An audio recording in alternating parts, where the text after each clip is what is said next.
say some word. So it's so beautiful to have like two feasts during the Feast of Pascha.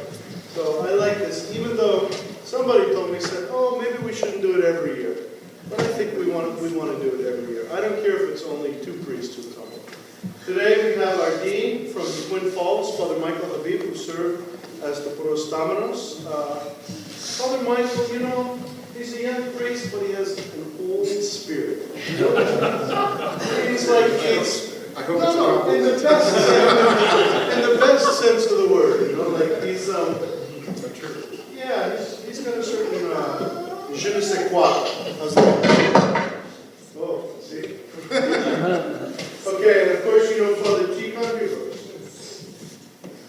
Father Tikhon from Spokane, from Our Lady of Kazan, Father Mark, from our sister parish of St. John's in Post Falls, and then our deacons. Deacon Gregory. If you don't know Pro-Deacon Gregory, he's from Bozeman. St. Anthony OCA Church in Bozeman. He's a good friend of our parish. And also from Post Falls, this good man, Deacon Joseph Mannion, from St. John's in Post Falls. And in the back, our own beloved Deacon John doing all the hard work. See, everybody here is like, hello, and Deacon John's doing all the work. Thank you, Deacon John.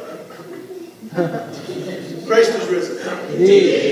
You know, this feast, the Holy Myrrhbearers, this feast, what I was reminded of when 6 or 7 of us gathered here, and more of you gathered here. So the church is about, like, groupings. You know, it's about people together. So in other words, it's another definition of love. You know, every time the clergy serve together in the altar, you know what happens when we say, just before the creed, the deacon says it.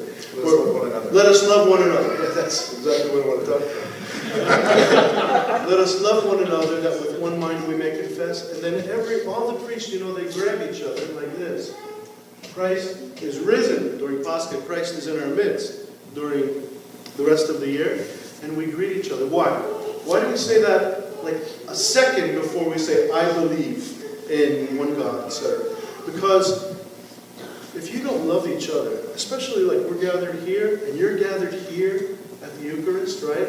Like if we don't love each other, even Christ is risen doesn't make any sense. It doesn't make any sense. Because, you know, the whole idea is we have to take everything that's of all the cares of the earth, you know, and leave them somewhere else, so that we can truly have a pure heart and an open and loving heart here, like the Myrrhbearers. Sometimes, you know, I try to, in the dismissal, say the names of all the Myrrhbearers, Joanna and Susanna. Why? Because to me, like they're all just one. There's 7, whatever, 8, 10 names. They're like one. Sometimes even at the chalice, if we forget your name, just say your name. Why?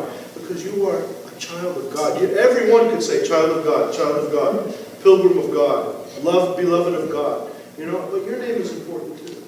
But your name is important like this, with all the other names. I love this icon, right, of the Myrrhbearing women. It's a grouping. It's a community of love, just like the Holy Trinity. You see this small group? This is a random group of priests who came today together for this, but not a random group, because this liturgy is unique. On this day we express the love of Christ through His Holy Myrrhbearers and through our fellowship together here today. You're doing the same thing. Probably this grouping will never be duplicated again in the history of the world. So today, this is the illustration of love. This is the manifestation of love. You see why it's so important? Like, when we're together, to just be in the moment, because that moment will never be repeated again. This love, which is, we give it to everybody, but it's specifically, uniquely manifest today. Just experience it. Feel it? It's a beautiful feeling on our feast. Thank you for coming for the feast day today. Especially the brothers who came far, you know, they came from long distance. Why? Because of this love. Because of this love. This sacrificial love of Christ, you know. We'll do anything. We'll live, we'll travel anywhere. We'll die for Christ. See? This is the spirit of the apostolic times.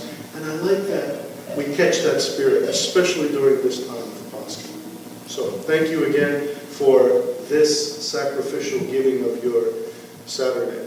Not so sacrificial because now we're going to have a big table full of food. There's roasts. There's chicken. You see, so like, do you think God is asking you for a big sacrifice? You know, like you just had His body and blood, and now you're going to have a big feast. I don't know what kind of sacrifice that is, but many blessings. We do it all in the name of Christ is risen.